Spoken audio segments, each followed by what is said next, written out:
মায়া।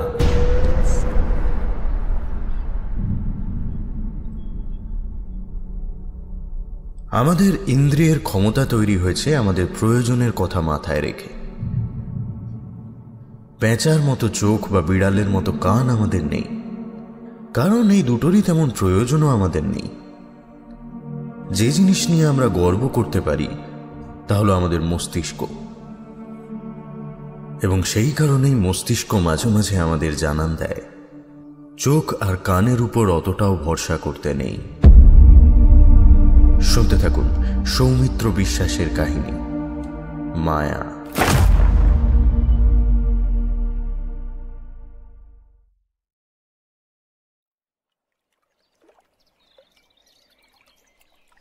বাড়িটা দেখেই চোখ জুড়িয়ে গেল। নদীর একদম ধারে পাঁচিল ঘেরা উঁচু লোহার ফটক দিয়ে ঢুকলে সামনে অনেকটা জায়গা নিয়ে বাগান।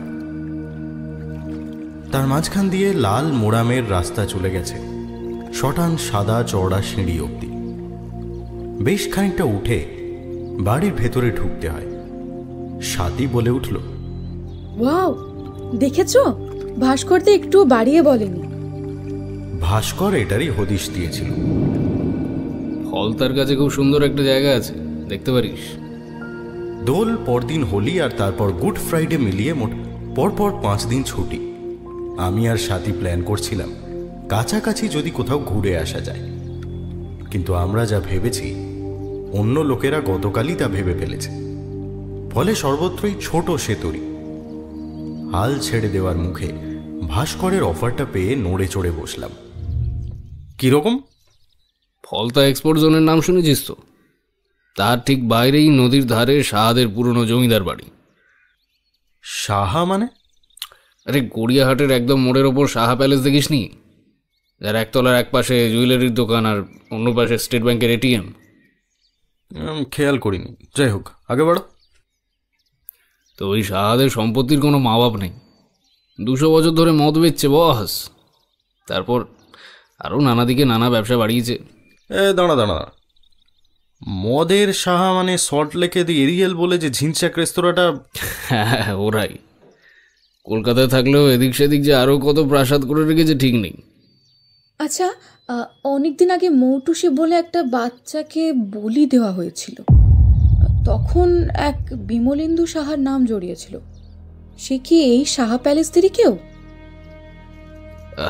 হ্যাঁ, তোমার মনে আছে? প্রায় বছর 12 আগেকার ঘটনা। এনিওয়ে, ফলতায় ওদের একটা প্রপার্টি রয়েছে, খালি পড়ে থাকলেও ওয়েল মেনটেন্ড। পুরোটা নিয়ে থাকতে পারবি। যাবি তো বল, ব্যবস্থা হয়ে যাবে। তুই দেখেছিস? বহুবার। অসাধারণ স্পট। কেয়ারটেকার নিরঞ্জন আছে, কোনো অসুবিধা হবে না, বললেই রান্নাবান্না করে দেবে। তাছাড়া খানিকটা এগুলো একটা 3 স্টার হোটেলও আছে, মডারেট চার্জ। ভেবে দেখ। সাথীর মুখ দেখে মনে হচ্ছে ওর খুব একটা ইচ্ছে নেই। আমি বললাম, সে না হয় হলো, কিন্তু বিয়েটা মানে খুব এক্সপেন্সিভ হলে।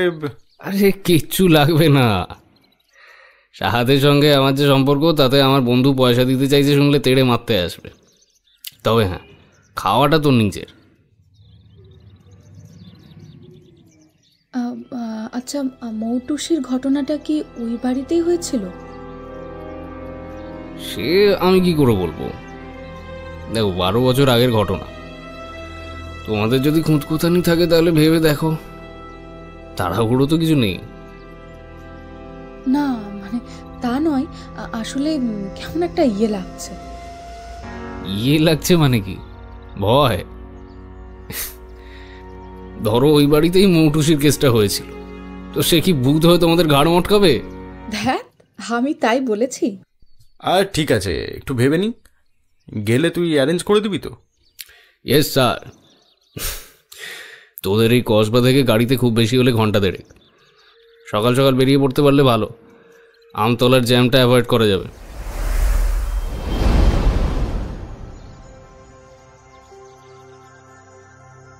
কিন্তু খুব সকাল সকাল বেরোনো গেল না। আগের দিন সন্ধ্যাবেলা অফিসে খবর এলো জোকায় যে সাইটে আমাদের কাজ চলছে সেখানে একটা গন্ডগোল হয়েছে, ফলে আমাকে সেখানেই সারা রাত কাটাতে হলো। অবশ্য গাড়ি বুক করাই ছিল, সেটা নিয়েই স্বাতী আর মৌরি সকাল সকাল সাইটে চলে এলো। তাও সব ঝামেলা মিটিয়ে আমার বেরোতে একটু দেরি হয়ে গেল। যখন পৌঁছালাম বেলা 11:30। রন্টু হর্ন দিতেই নিরঞ্জন গেট খুলে দিল।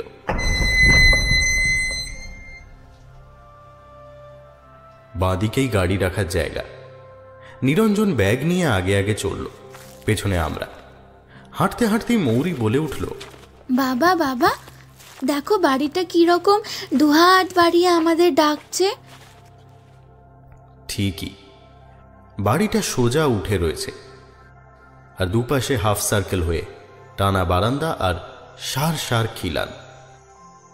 একদম উপরে একটা চিলে কোঠার ঘর, তাতে পাশাপাশি দুটো গোল জানলা। চোখের মতোই লাগছে বটে। 8 বছর হলেও আমাদের মেয়েটা বড় কল্পনাপ্রবণ। গাছপালার মধ্যে মূর্তি, মেঘের মধ্যে বাড়িঘর, মানুষজন দেখতে পায়। এমনকি যখন একলা থাকে তখনও নাকি জুলি, বুলি, সেন্দুর, ভেন্দুর সব নানা বন্ধু ওর সঙ্গে থাকে, খেলাও করে। একদম নিজস্ব একটা জগৎ, যেখানে আমাদের কোনো নিয়মই খাটে না। মাঝে মধ্যে খুব ইচ্ছে করে ওর সঙ্গে ওই জগতে ঢুকে যেতে। বাবা সিংহের পিঠে চড়বো বলেই মৌরি ছুট দিল সামনে। সিঁড়ির ঠিক মুখেই দুপাশে দুটো পেল্লায় পাথরের সিংহ। বাগানের একপাশে একটা পুকুর, বেশ বনেদিয়ানার ছাপ চারপাশে। আমরা সিঁড়ি দিয়ে ওপরে উঠতে যাব, আর সেই সময় সিংহের পিঠ থেকে মৌরি আপন মনেই বলে উঠল, একটা দিদি। তারপর এমনভাবে মুখ তুলে তাকালো যেন একজন কেউ সিঁড়ি দিয়ে নেমে আসছে। সে যেন নেমে পাশে বাগানের দিকে চলে গেল। মৌরির মতো আমিও তাকিয়েছিলাম, কিন্তু কাউকেই দেখতে পেলাম না। কেবল নদীতে একটা পালতোলা নৌকা, আর বাগানের একদম ধারে নদীর তীর ঘেঁষেই একটা ভাঙা পরিত্যক্ত ঘর। গা বেয়ে লতাপাতা উঠে ধ্বংসস্তূপ করে রেখেছে। কেন জানি না, আমার বুকের ভেতরটা ছ্যাঁত করে উঠল ওই ঘরটা দেখে। যেন কোনো অশুভ নিহিত রয়েছে ওর মধ্যে। থ্যাঙ্কস টু ভাস্করদা, জায়গাটা ফাটাফাটি। একটু গুছিয়ে নিই, ওকে ফোন করো। মৌরির কথাটা হয় ও শোনেনি, নইলে খুশির চোটে ভ্রুক্ষেপ করেনি। কিন্তু আমার নিজের খুবই অস্বস্তি লাগছে। একটা শব্দ আসছে কোথাও থেকে, যেন অনেকে মিলে কথা বলছে। কেউ একজন খুব জোরে চেঁচিয়ে উঠল। কান খাড়া করে শুনতে গেল, সব ভোঁ ভোঁ, আর কেউ নেই। দোতলার দিকে একবার তাকিয়ে জিজ্ঞেস করলাম। মাথা নাড়ল নিরঞ্জন। আপনারা ছাড়া কেউ নেই, মালিক বাইরের কাউকে ভাড়া টাড়া দেন না। আমরা মালিককে চিনিও না, কিন্তু ভাস্করের সুবাদেই বোধহয় দুটো ঘর বরাদ্দ। একটা ঘরে ব্যাগ 3টে রাখা হলো, ড্রেস চেঞ্জ সব এ ঘরে। অন্যটায় আমরা থাকব। পুরনো দিনের পালঙ্কটার উপরে চাইলে বোধহয় ফুটবলও খেলা যায়। জানলার ধারে রাখা আরামকেদারায় বসে বাইরে তাকালাম। সোনালি রোদ্দুর মেখে রয়েছে গাছের মাথায়, নদীর বুকে। এখনো গরমটা পড়েনি, হাওয়ায় বেশ একটা আরামদায়ক ঠান্ডা। আর তখনই চোখ পড়ল কোণের সেই পরিত্যক্ত ঘরটায়। মনে হলো কেউ যেন ওর সামনে দাঁড়িয়ে কিছু করছিল। আমাকে তাকাতে দেখেই সুট করে ঢুকে পড়ল ভেতরে। এদিকে যে নিরঞ্জন বলল বাড়িতে আর কেউ নেই, তাহলে কি বাইরের লোক কেউ ঢুকেছে? চোর ছেঁচোর হলে তো মুশকিল। বৌদি, ওই দিকটা রান্নাঘর, যা লাগবে বাসন কোসন স্টোভ কেরোসিন সব আছে। রক্ষে করো, আমি মোটেই এখানে এসে হেসেল ঠেলতে পারবো না। যা করার তুমি করো। আসলে বৌদি, কেউ এলে রান্না বান্না আমার বউই করে দেয়। মুশকিল হলো ও এখানে নেই, বুঝলেন। দোল বলে ওই বাপের বাড়ি গিয়েছে। বাপের বাড়ি কোথায়? আমরা আসবো জানতে না? ওই মিত্রগঞ্জ। মিত্রগঞ্জ মানে তো সেই জয়নগরের ওদিকে না? হ্যাঁ হ্যাঁ স্যার, যেত না আসলে, দোল বলে ছেলে মেয়ে দুটো এমন বায়না ধরল যে। লিভ ইট। ভাস্কর বলছিল না যে ওদিকে কোথায় একটা বোকার মতো কথা বলো না তো। রুন্টুর কি হবে? ড্রাইভারকে নিশ্চয়ই 3 স্টারে খাওয়াতে নিয়ে যাবে না? এই আস্তে কথা বলো, শুনতে পাবে। ওকে টাকা দিয়ে বলবো কোথাও খেয়ে নিতে। ইনফ্যাক্ট গাড়ি বুকিংয়ের সময় সেই কথাই হয়েছে। যা পারো করো। মরি চান করবে, চলো। ব্যাগ খুলে সাথী জামা কাপড় বের করতে শুরু করলো। মৌরি ঘরে ঢোকেইনি, বারান্দায় দৌড়ে বেড়াচ্ছে। সাথী ওকে টেনে হিঁচড়ে বাথরুমে নিয়ে গেল, আর আমার গা আবার ছমছম করে উঠল। কেননা বারান্দার দিকে তাকিয়ে মৌরি বলছে, তোমরা খেলো, আমি চান করে আবার আসছি।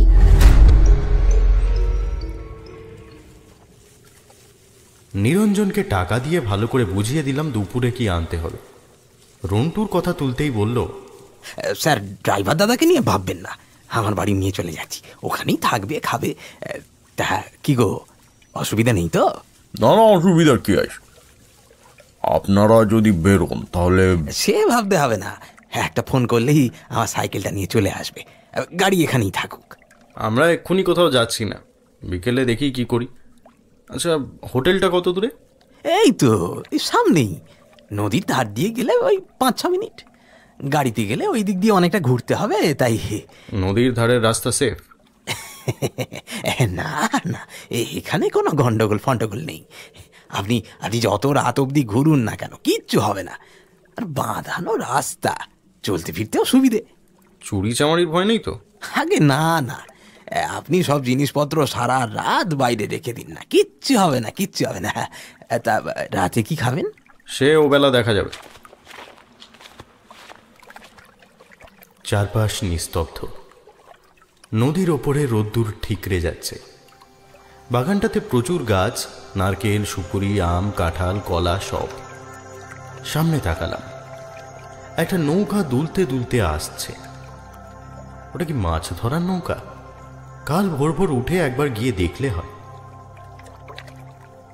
এক মনে নৌকাটা দেখছি, হঠাৎ মনে হলো খুব কাছে কোথাও কেউ যেন কাউকে বকে উঠল। এক মহিলার গলা, কিন্তু সাথী নয়। সামনে এগিয়ে এসে দোতলায় তাকালাম, কিন্তু দোতলায় কেউ নেই, 8 ঘাট সব বন্ধ। তাহলে কার গলা পেলাম আমি? কণ্ঠস্বরটা বেশ সুন্দর। চোখ নিচে নামাতেই মনে হলো পাশে যেন কিছু নড়ছে। ঘাড় ফিরিয়ে কিছুই দেখতে পেলাম না, কেবল মনে হলো একটা বুড়ো মতো লোক সেই ভাঙা ঘরটার মধ্যে সেঁধিয়ে গেল। তার সাদা ধুতি আমি দেখতে পেয়েছি স্পষ্ট। এ তো ভারী জ্বালা হলো দেখছি, দুমদাম বাইরের লোক ঢুকে পড়ছে। নিরঞ্জন বলল বটে যে চুরি চামারির কোনো ভয় নেই, কিন্তু ওর কথার উপরে ভরসা করে অসাবধান হয়ে থাকাটা কোনো কাজের কথা নয়। বাগানে নেমে এগিয়ে গেলাম ঘরটার দিকে, কিন্তু এগোতে এগোতেই একটা অদ্ভুত রকমের ভয় গ্রাস করছিল। দিন দুপুরে বদলোক ভেতরে আড্ডা গেড়েছে, আমাকে দেখলে ছোড়াছুড়ি বাগিয়ে তেড়ে আসবে এরকম কোনো ভয় নয়, বরং মনে হচ্ছিল ওদিকে না যাওয়াটাই মঙ্গল। গেলে হয়তো এমন একটা কিছু দেখতে পাবো যেটা আমি সহ্য করতে পারবো না। ভয়ের একটা মজা হচ্ছে প্রশ্রয় পেলে আরো চেপে বসে। কাজেই জোর করে ভয়টাকে চেপে রেখে এগিয়ে গেলাম ঘরটার দিকে। দরজা ভেঙে পড়েছে, বাইরে থেকেই বোঝা যাচ্ছে ভেতরে কেউ নেই, কেবল মাকড়সার জালে ভর্তি। তাহলে বুড়োটা গেল কোথায়? এতটাই ভুল দেখলাম? কিছু খুঁজছেন নাকি স্যার? কানের ঠিক পাশ দিয়ে শব্দটা হতে চমকে উঠেছি।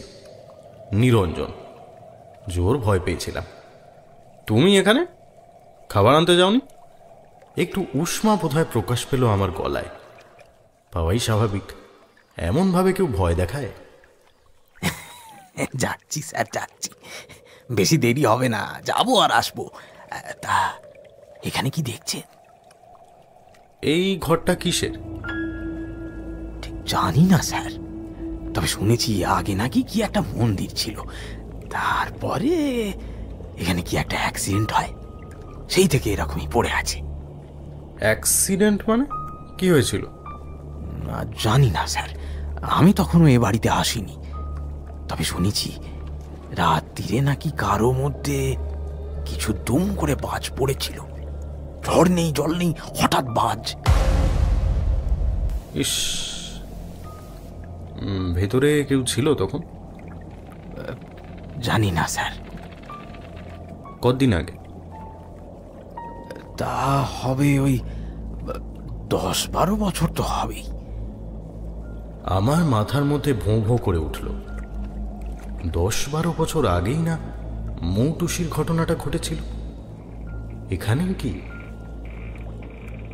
কোনো ঠাকুর ছিল ভেতরে? রাধাকৃষ্ণ?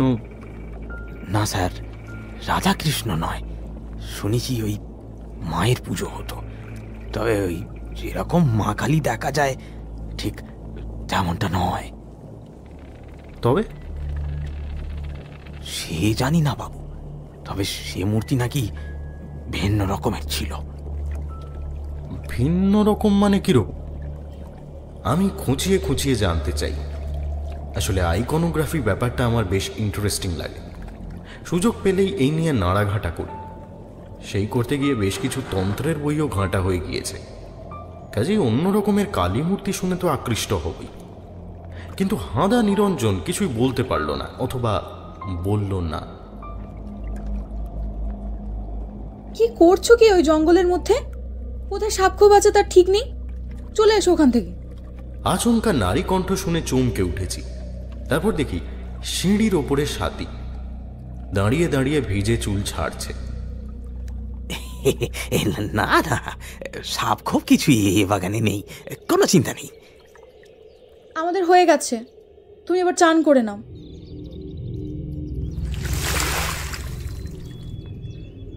আমি চানে ঢুকলাম আর সারা গায়ে জলের ধারা পড়তেই শরীর জুড়িয়ে গেল। আহ, জায়গাটা সত্যিই সুন্দর। দুপুরে বিরিয়ানি আর চিকেন কষা খেয়ে একটা তোফা ঘুম দিয়ে উঠে দেখি আমি একাই শুয়ে আছি। সাথী আর মৌরি নেই।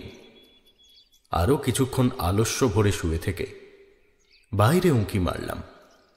মৌরি বাগানে ঘুরে বেড়াচ্ছে, আর একটা চেয়ারে সাথী। ঘর থেকে আর একটা চেয়ার নিয়ে এসে মৌরিকে ডাকলাম, ওই এদিকে আয়। না, আমি খেলবো। ঠিক আছে খেল, কিন্তু জলের ধারে যাবি না। না মা, যাচ্ছি না, আমরা এইদিকে খেলছি। কথাটা খট করে কানে লাগলো। আমরা মানে কারা? মৌরি কার কথা বলছে? নিজেকেই বোঝালাম যে নিশ্চয়ই ওর সেই জুলি বুলি, কিন্তু মনের গহন থেকে কেউ যেন সমানে বলতে লাগলো মৌরি মোটেই ওর জুলি বুলির সঙ্গে খেলছে না। আর একজন কেউ আছে যাকে আমরা দেখতে পাচ্ছি না। আমার গায়ের লোম দাঁড়িয়ে যাচ্ছিল। জোর করে মন থেকে ঝেড়ে ফেলে সাথীকে বললাম, এই চলো তো, বসে থেকে কি হবে, বাগানে একটু হাঁটি।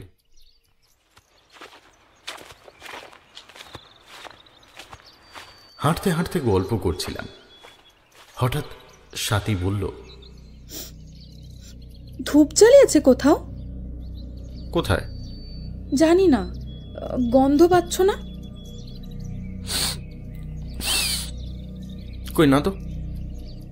আবিষ্কার করলাম কথা বলতে বলতে কখন অন্যমনস্কভাবে সেই ভাঙা মন্দিরটার কাছে চলে এসেছি। অকারণেই আমার বুকের ভেতরটা কেঁপে উঠল। সকালে যখন এসেছিলাম ভাঙা দরজার উপরে লাল স্বস্তিকা চিহ্নটা কি তখন ছিল? আর পাচ্ছি না গন্ধটা। এই ঘরটা কিসের কে জানে?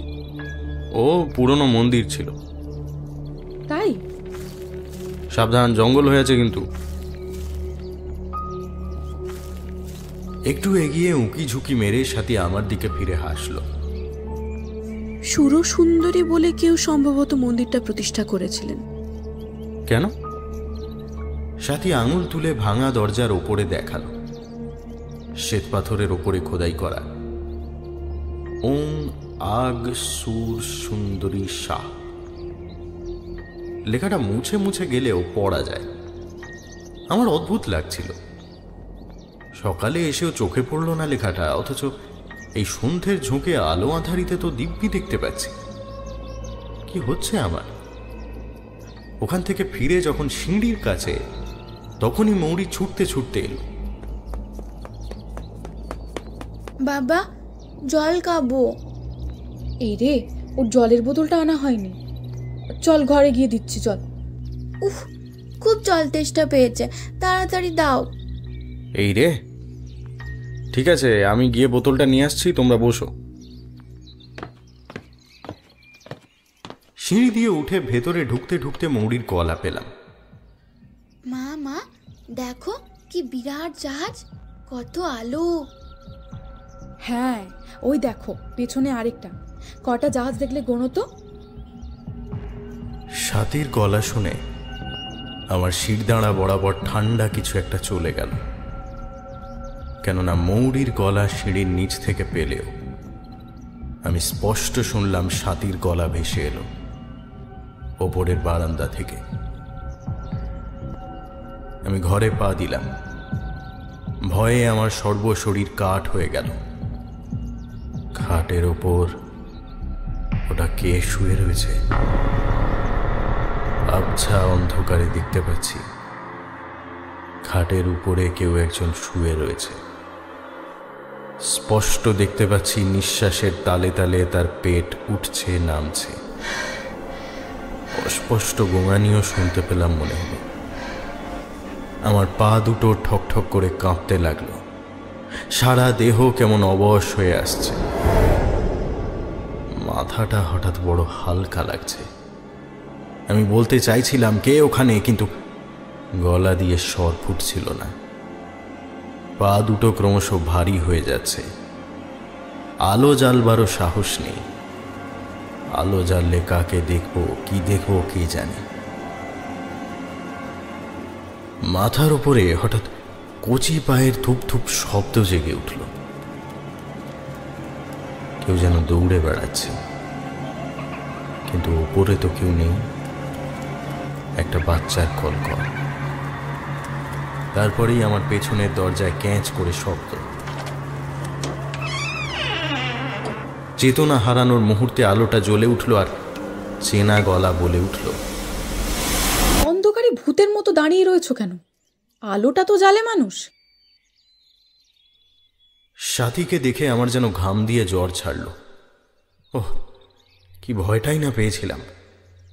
পাশ বালিশটা পড়ে রয়েছে আর নির্ঘাত মৌরির কাণ্ড। চাদরটা দলা পাকিয়ে এমনভাবে বালিশের উপরে ফেলে রেখেছে যে অবিকল মানুষের মাথা বলে ভুল হয়। ইস, এতেই আমি ভয়টয় পেয়ে একসা। ঢকঢক করে জল খেয়ে মৌরি আবার বাগানে। যতক্ষণ খুশি খেলুক, বাড়িতে তো এরকম ফাঁকা জায়গা পায় না। গাছপালার ওপরে একটা অসামান্য চাঁদ উঠতেই নদী জুড়ে রূপো ছড়িয়ে পড়ল। সাথে কি একটা চেনা সুর গুনগুন করছে। আমি কেবল ভাবছিলাম যে দুপুরে ঘুমিয়ে তো সবশেষে আমিই উঠেছি। মৌরি তো তখন বাগানে, সাথীও। তাহলে চাদরটা ওভাবে রাখলো কে? এই শুনছো, সাহাদের সঙ্গে ভাস্করদার কি সম্পর্ক গো? জানি না, মক্কেল মনে হয়। বিমলেন্দু সাহার কেসটা কি ভাস্করদাই করেছিল? না, মনে হয় বিমলেন্দু সাহার বিরুদ্ধে তো কেসটা প্রমাণ করা যায়নি। জানি। ওকে বাঁচিয়ে দিয়ে ভাস্করদার টুপিতে আরেকটা পালক উঠল। আমরাও আরামে ছুটি কাটাচ্ছি, কিন্তু ফুলের মতো নিষ্পাপ মেয়েটা কোনো বিচার পেল না। তুমি তো যা বলছো মিডিয়ার কথা শুনে, কিন্তু সবদিকে তলিয়ে দেখে বিচারক যখন ওকে নিরাপরাধ বলেছেন, তখন বিমলেন্দু সাহার নামে দোষ দেওয়াটা অন্যায়। তাছাড়া ভাস্কর ওর কেসটা করেছে কিনা তাও তো আমরা জানি না। খুব সম্ভব করেনি। কি জানি, আসলে মৌটুসিরও সেই সময় 8 বছর, মানে আমাদের মৌরির বয়সী। তাই বুকের মধ্যে কীরকম একটা করে। ঠিক তখনই মৌরির হাসি ভেসে এলো, যেন কাউকে বলছে, আমিও নাচতে পারি, দেখবে? মাথার ওপর দিয়ে কি একটা পাখি ডাকতে ডাকতে উড়ে গেল। এই তীব্র জ্যোৎস্না, অন্ধকার গাছগাছালি আর জোনাকির মধ্যে ওই শব্দটা কিরকম অপার্থিব লাগছিল।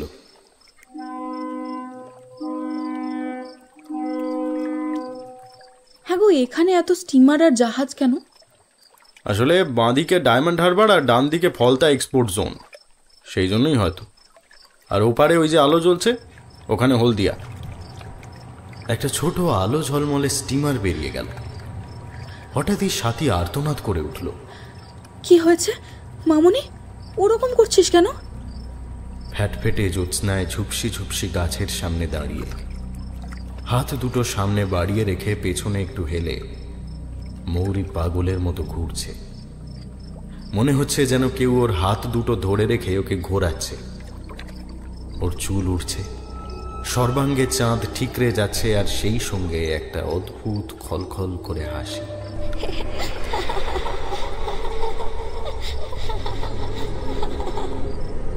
বাচ্চার হাসি যে এত বিভৎস হতে পারে আগে জানতাম না।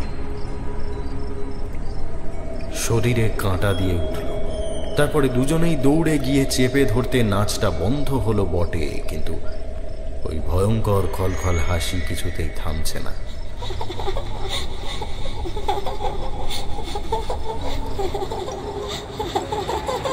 খুব জোরে ঝাঁকুনি দিতে ও কিরকম ফ্যাল ফ্যাল করে তাকিয়ে রইল। কি হলো মনা, তুই এরকম করছিস কেন? কোনো উত্তর নেই। আরো দুটো ঝাঁকুনিতে ওর সম্বিত ফিরল, হাসিটাও বন্ধ হলো, হাঁপাচ্ছে।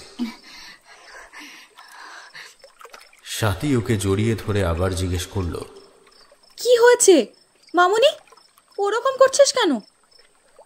মৌরি আমার দিকে ফিরল, কিন্তু আমাকে যেন দেখতেই পেল না। পেছনে অন্ধকারকে উদ্দেশ্য করে বলল, দেখলে তো দিদি, আমিও নাচতে পারি কি না। আমি চমকে পেছনে ফিরলাম। ধপধপ করছে সাদা পাথরের সিঁড়ি, আর কেউ নেই। মৌরিকে জিজ্ঞেস করাতে ও গলগল করে একগাদা নাম বলে গেল। ওই সেন্দুর আর জুলি বুলিকে তো আমি চিনি, কিন্তু ওরকম উন্মত্তের মতো ঘুরছিল কেন তার কোনো সদুত্তর পাওয়া গেল না। ও কি নিজেই ব্যালেন্স রেখেছিল? এই বয়সে এতখানি ব্যালেন্স রাখা সম্ভব? নাকি আমরা তিনজন ছাড়াও চতুর্থ আরেকজন কেউ আছে যাকে আমরা দেখতে পাচ্ছি না? সেই ওর হাত ধরে রেখেছিল। একটু জিরিয়েই মৌরি আবার খেলবে বলে উঠে পড়ল, কিন্তু আমার মনে হচ্ছিল আর বাইরে থাকা ঠিক হবে না, বরং ঘরের মধ্যে দরজা জানলা বন্ধ করে আলো জেলে রাখলেই আমরা নিরাপদে থাকব। কাজেই ওকে জোর করেই ঘরে টেনে আনা হলো। সকালের খাবার অনেকটাই বেঁচে গিয়েছিল, তাই গরম করে খেয়ে মৌরিকে শুইয়ে সাথী চাপড়ে চাপড়ে ঘুম পাড়িয়ে দিল। তারপরে আমাকে বলল, হ্যাঁ গো, মেয়েটার কি হলো? আমার না খুব ভয় করছে। এরকম একটা খুনির বাড়িতে না এলেই হতো। আমি কি বলবো? ভয় যে আমারও করছে সেটা জানতে পারলে তো ওর অবস্থা আরো খারাপ হবে। কাজেই আমল না দিয়ে বললাম, ছাড়ো তো, সারাক্ষণ ঘরের মধ্যে থেকে থেকে এখানে যেই খোলা জায়গা পেয়েছে অমনি ওর কল্পনাগুলো উঠতে শুরু করেছে। শুনলে না কোন দিদির সঙ্গে নাচছিল? জুলি বুলির সঙ্গে নতুন আমদানি আর কি। যদি সেই মৌটুসির অতৃপ্ত আত্মা হয়? কথাটা শুনে হাসি পাওয়ার বদলে আমার গায়ে কাঁটা দিল। মনে হলো সাথীকে জড়িয়ে ধরে থাকলেই আমি সেফ, কিন্তু ওকে কাছে টানতে গিয়েও ছেড়ে দিলাম। খালি মনে হচ্ছে কেউ যেন আমাদের দেখছে। সাথী বালিশে মুখ গুঁজে রেখেছে। ওর ওইসব ইমাজিনারি লোকজন নিয়ে খেলাটা বন্ধ করা, বুঝলে? সারাক্ষণ কল্পনার জগতে থাকা এর থেকে স্কিজোফ্রেনিয়া ডেভেলপ করতে পারে। নিজে করাও না, এমনভাবে বলছো যেন আমিই মাথায় ঢুকিয়েছি। নিজেই তো লম্বা চওড়া কথা বলতে যে এতে নাকি কল্পনা শক্তি বাড়ে, মন প্রসারিত হয়, আরো কত কি সব বাহাদুরি বেরিয়ে গেল। অনেক রাত অবধি ঘুম এলো না। সকাল থেকে কি যে সব আজগুবি কারবার চলছে। পাশবালিশকে মানুষ ভাবাটা চোখের ভুল মানছি, কিন্তু ওই ঘরটায় দুবার দেখলাম কাউকে ঢুকতে। কারা তারা? ঢুকেছে কিন্তু বেরিয়ে আসতে তো দেখিনি। তাহলে কি ঘরটা ওরকমই? কেউ ঢুকলে তাকে খেয়ে নেয়? বন্ধ চোখের পাতায় ঘরটার চেহারা ভেসে এলো। ভাঙা হাঁ করা দরজা, একটু ওপরে দুটো গোল গোল ঘুলঘুলি, ঠিক যেন একটা ক্ষুধার্ত মুখ। দেবীর মন্দির ছিল। দেবী মানেই যে প্রসন্ন মূর্তি তা তো নয়। কোন ভয়াল রূপের পুজো করত এরা? বিদ্যুৎ চমকের মতো একটা কথা মনে পড়ে গিয়ে আমাকে অসাড় করে দিল। মন্দিরের দরজার মাথায় যে সুর সুন্দরী সাহা লেখা, সেটা কি আসলে সোয়াহা? বটা মুছে গিয়েছে। যেমন আগ শব্দটার পরেও কিছু ছিল, এখন মুছে গিয়েছে। কথাটা কি আগচ্ছ? তার আগে কি হরিং ছিল? ভূত ডামর তন্ত্রে সুর সুন্দরী নামটা দেখেছিলাম বলে মনে হয়। তিনি তো একজন পিশাচিনী। নর বলি, বিশেষ করে কুমারী বলি ছাড়া তার পুজো সম্পন্ন হয় না। চোখ বন্ধ রেখেও আমি বুঝতে পারলাম ওই ভাঙা মন্দির আর তার ভয়াল দরজা আমাকে আকর্ষণ করছে। মনের ভেতর থেকে কে যেন ঠেলে তুলে দিতে চাইছে আমাকে, বলছে চলো না একবার মন্দিরে পুজো দেখে আসি। গেলেই দেখতে পাবো রক্তাম্বর পরিহিত বিমলেন্দু সাহা আসনে বসে মন্ত্র জপছে, আর পাশে একটা বাচ্চা মেয়ের ছিন্ন শির। ওই রক্তপান করে তৃপ্ত সুর সুন্দরী দেবী বিমলেন্দু সাহার আজ্ঞাবহ হয়ে সমস্ত বিপদ থেকে রক্ষা করবেন। পুলিশের সাধ্য কি ওর বিরুদ্ধে কেস দেয়? বাবা টয়লেট যাব। হঠাৎ মৌরি ডাকলো, আর আমার ঘোর কেটে গেল। অবাক হয়ে আবিষ্কার করলাম যে আমি খাট থেকে নেমে দরজার সামনে দাঁড়িয়ে রয়েছি, কিন্তু কখন যে এখানে এসেছি কিছুতেই খেয়াল করতে পারলাম না। মৌরি না ডাকলে কি হতো কে জানে।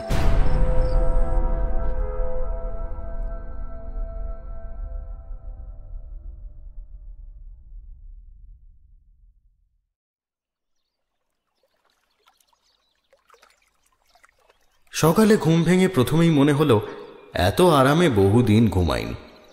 বাগানে বেরোতেই এক ঝাঁক রোদ্দুরে মনটা খুব ভালো হয়ে গেল। এমনকি গত রাত্রিরে ভয় পেয়েছিলাম ভেবে নিজের মনেই হেসে ফেললাম।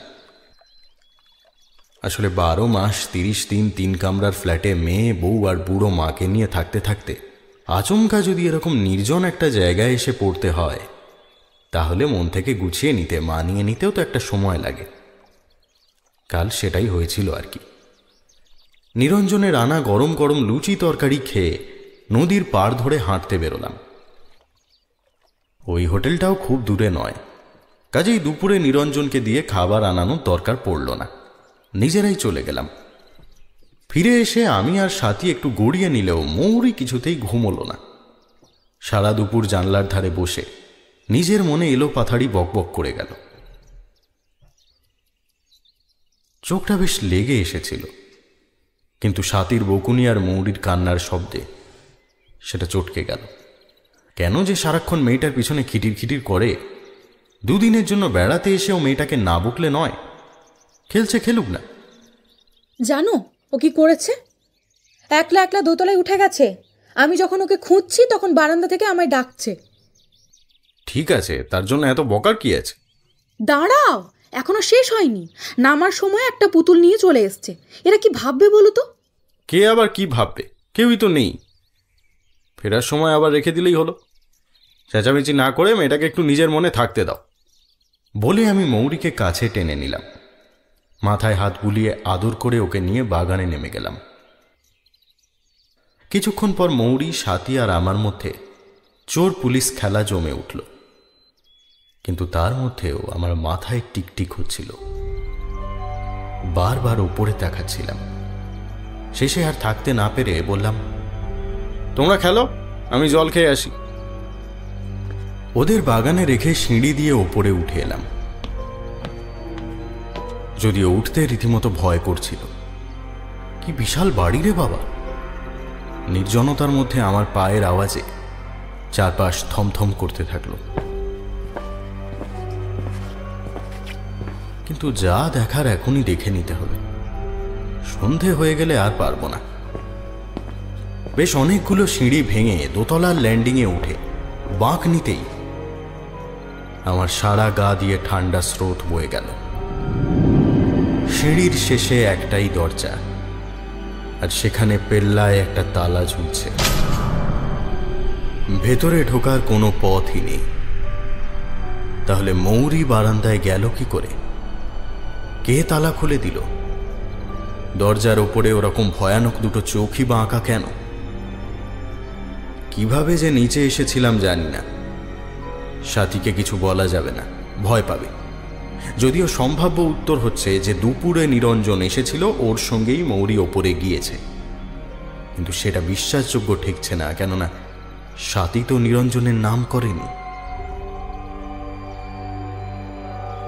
মৌরিকে জিজ্ঞেস করলেই ল্যাঠা চুকে যায়, কিন্তু কেন জানি না আমার মনে হচ্ছিল এসব কিছু জানতে নেই। মৌরি এমন কিছু একটা উত্তর দেবে যেটা না শোনাই আমার পক্ষে মঙ্গলকর।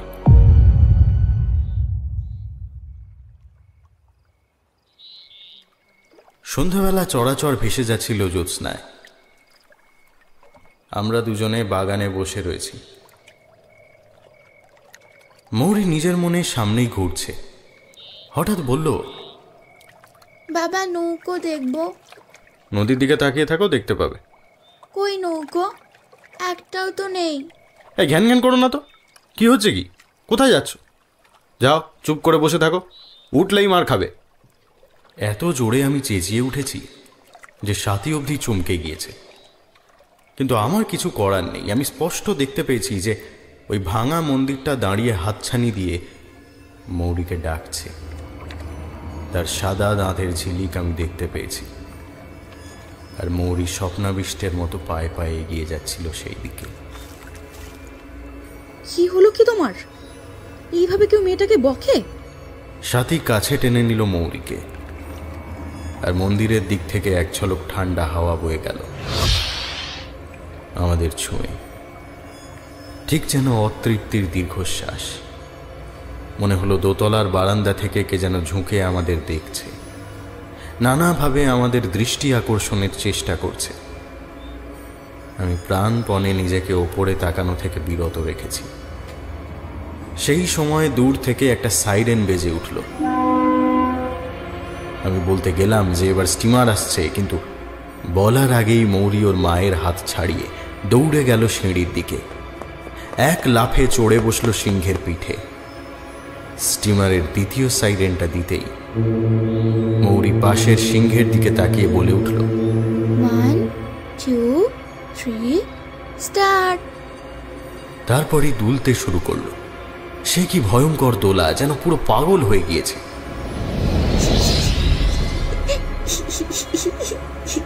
আর তার সঙ্গে সেই খলখল করে অপার্থিব হাসি।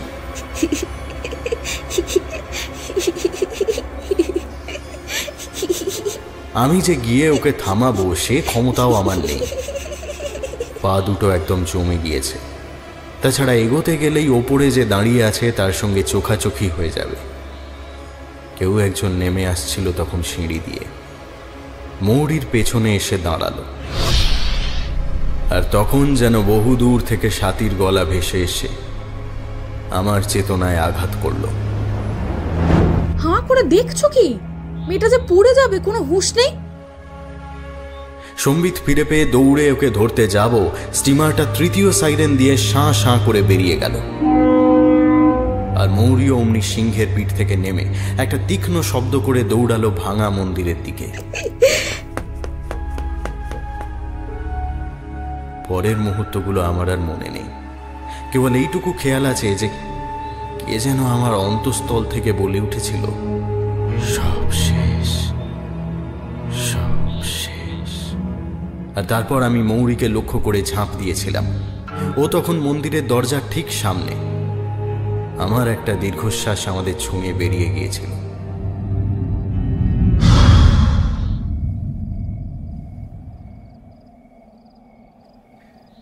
আরো অনেক পরে সাথী আমার দিকে ফিরে ধিক্কার ভরা গলায় বলেছিল, সিন্সটা কি বাড়িতে রেখে এসেছো?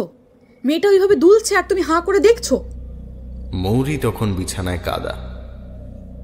আরে আমি যেতে যেতেই তো দেখলে দৌড় দিল। বাজে এক্সকিউজ দিও না। তোর নিজে দৌড়ে যাওনি কেন? বসে বসে শুধু হুকুম। নিজের সেন্সটা কোথায় ছিল তোমার? সত্যি বলতে কি আমারও আর ভালো লাগছে না। ফিরে গেলেই বাঁচি। কাজেই কোনো উত্তর দিলাম না। ঢের বেড়ানো হয়েছে, আমি কালকেই ফিরে যাব। এই খুনের বাড়িতে আসাটাই ভুল হয়েছে। একটা বাচ্চা মেয়েকে তুলে এনে পুজোর নামে বলি দেয়, সেই বাড়িতে তুমি আনন্দ করে থাকতে পারো, আমি পারি না। ইচ্ছে করছে এক্ষুনি বেরিয়ে যাই। এখানে আসার ব্যাপারে না তোমার আর মৌরিরই সব থেকে বেশি উৎসাহ ছিল। আমাকে বলে কি হবে? তাহলে আর কি, সব দোষ আমার। দয়া করে রন্টুকে ফোন করে বলো যে কাল ভোরেই বেরিয়ে যাও। आपके द्वारा डायल किया गया नंबर या अभी स्विच्ड ऑफ है या नेटवर्क क्षेत्र से बाहर है। যান্ত্রিক কণ্ঠ জানিয়ে দিল যে রন্টু আর নিরঞ্জন দুজনেই পরিষেবা সীমার বাইরে। সাথী এমনভাবে তাকালো যেন ফোনের কানেকশন না হওয়াটাও আমারই দোষ। তারপর মৌরীকে ভালো করে জড়িয়ে ধরে শুয়ে পড়ল। আমি সমস্ত জানলা দরজা বন্ধ করে দালান, বারান্দা, পাশের ঘর, বাথরুম, রান্নাঘর সর্বত্র আলো জ্বালিয়ে দিলাম। গোটা বাড়ি আলো ঝলমল করছে এখন। এমনিতে আলো জ্বললে আমাদের ঘুম হয় না, কিন্তু এই মুহূর্তে আলোই আমাদের স্বস্তি দিতে পারে। আসল সময় হাঁদার মতো দাঁড়িয়ে থাকবে, আর এখন আলো জ্বালিয়ে আদিক্ষেতা হচ্ছে। বিড়বিড় করে নিয়ে সাথী পাশ ফিরল। জবাব দিলেই ঝগড়া শুরু হবে, কিন্তু আলো নিভিয়ে অন্তত আজ রাতে আমি শুতে পারবো না। যা যা ঘটছে তার সবটাই কি মৌরীর কল্পনার খেলা? তাহলে আমি যা কিছু টের পাচ্ছি সেগুলো কি?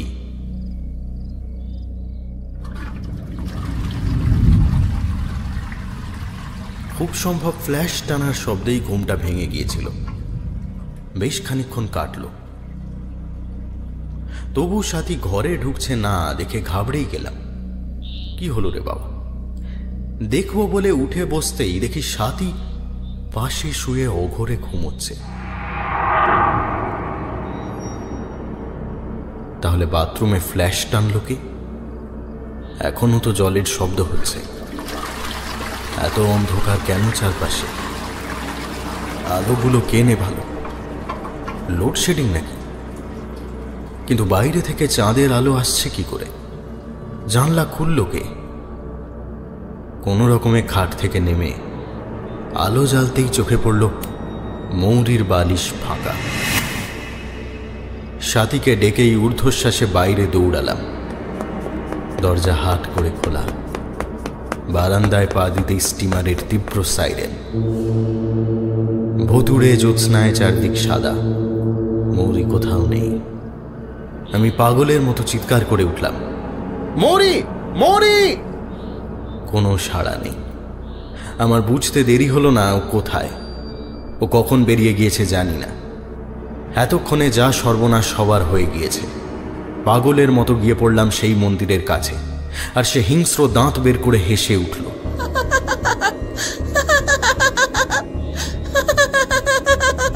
কোনো বোধ কাজ করেনি আমার।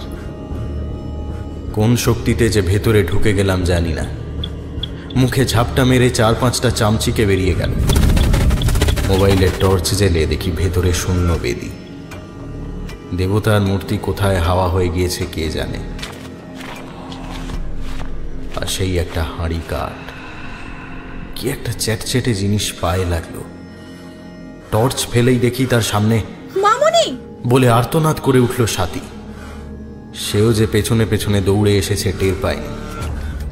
সামনে ভয়াল হাড়ি কাঠ, আর তার সামনে মৌরি উপুড় হয়ে পড়ে রয়েছে। হাত থেকে মোবাইল খসে পড়ে যাচ্ছিল। কোনো রকমে সেটা সাথীর হাতে দিয়ে নিচু হলাম ওকে কোলে তুলে নেব বলে। অন্ধকারে মেঝেতে হাত লাগতেই একটা ভিজে চ্যাটচ্যাটে অনুভূতি, আর ওকে স্পর্শ করা মাত্রই মৌরি চেঁচিয়ে উঠল, ছেড়ে দাও আমাকে, ছেড়ে দাও, আমরা লুকোচুরি খেলছি, দিদি আমাকে খুঁজছে। ওকে ধরে রাখবো কি? মনে হলো আমি নিজেই পড়ে যাব এবার। ও কার সঙ্গে লুকোচুরি খেলছে? কি হচ্ছে কি?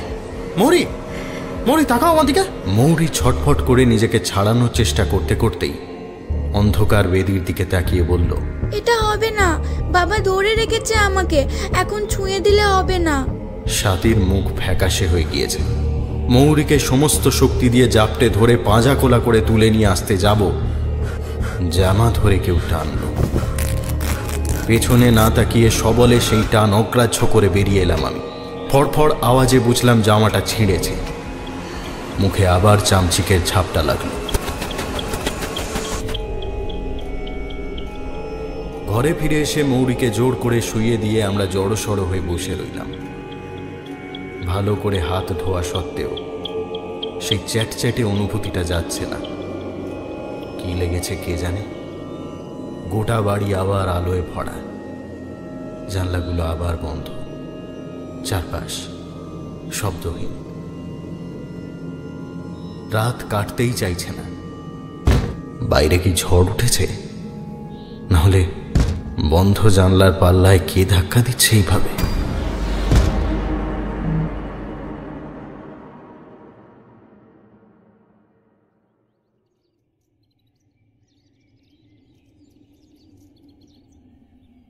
ভোর না হতে আমাদের ফোন পেয়ে নিরঞ্জন আর রন্টু বেজায় ঘাবড়ে গেল। কি এমন ঘটলো যে সাত সকালে এইভাবে চলে যেতে হচ্ছে? হঠাৎ বাড়ি থেকে ফোন এসেছে বলা ছাড়া আর কি বলবো ওদের। ফাঁকা বাড়িতে ভয় পেয়ে দুটো প্রাপ্তবয়স্ক মানুষ পালাচ্ছে শুনলে লোকে হাসবে। সত্যি বলতে কি, মৌরির পাগলামি ছাড়া তো কিছু ঘটেনি।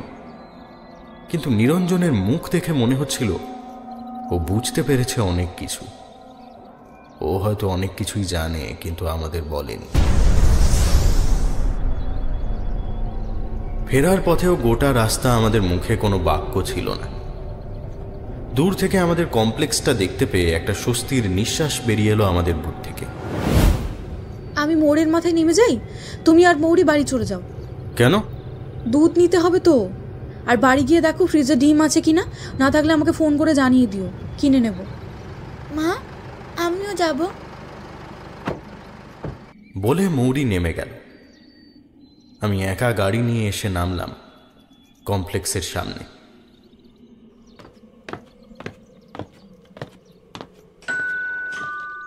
ওপরে উঠে বেল দিতে মা দরজা খুলে আমাকে দেখে অবাক।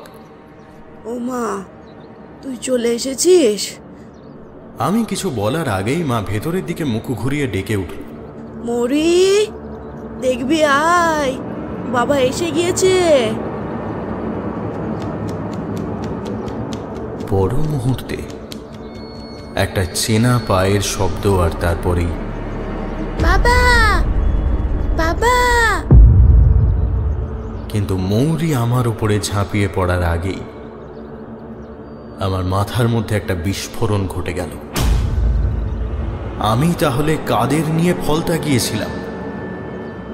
চেতনা লুপ্ত হওয়ার আগে বেডরুমের সামনে লাল নাইটি পরা সাথীকে এক ঝলক দেখেছিলাম, আর ওর গলা থেকে বেরিয়ে আসা আর্তনাদটা কানে আছড়ে পড়েছিল। এইটুকু শুধু মনে আছে। তারপর কখন ডাক্তার এসেছে আর কখন যে আমার জ্ঞান ফিরেছে কিচ্ছু জানি না। অনেক পরে সাথীর সঙ্গে গল্পের ফাঁকে জেনেছি যে বিমলেন্দু সাহার বাড়ি শুনেই নাকি ফলতা যাওয়াটা আমরা বাতিল করে দিয়েছিলাম। তাহলে সেদিন সকালে আমি কোথা থেকে ফিরলাম? সবাই বলছে যে আমি নাকি দুদিন সাইটেই ছিলাম। আমিও কি তার মানে মৌরির মতোই নিজের জগৎ তৈরি করে তার মধ্যেই বাস করছিলাম এই দুদিন? নাকি সবটাই স্বপ্ন? কোনটা স্বপ্ন? ফলতা না আমার বাড়ি? হয়তো এখনই আমি আসলে স্বপ্ন দেখছি।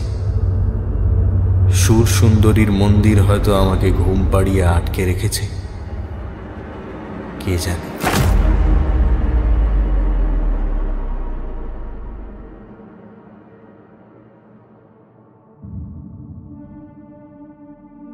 প্রকৃতির উন্মত্ততাকে আমরা ভয় পাই ঠিকই, কিন্তু মাঝে মাঝে সে ভয় দেখাতে চায় না। সে আমাদের নিয়ে খেলতে চায়, এবং সেই খেলা ভয়ের থেকেও ভয়াবহ। আজ গল্প পাঠে আমার সঙ্গে ছিল তমাল, কৌশিক এবং কাব্যশ্রী। শব্দগ্রহণ ও আবহে সায়ন। আজকের গল্পটা আমরা নিয়েছি বুকফোন থেকে প্রকাশিত অদ্ভুত বাড়ির রহস্য বইটি থেকে। শুনছিলেন সৌমিত্র বিশ্বাসের কাহিনী মায়া। সবাই ভালো থাকবেন।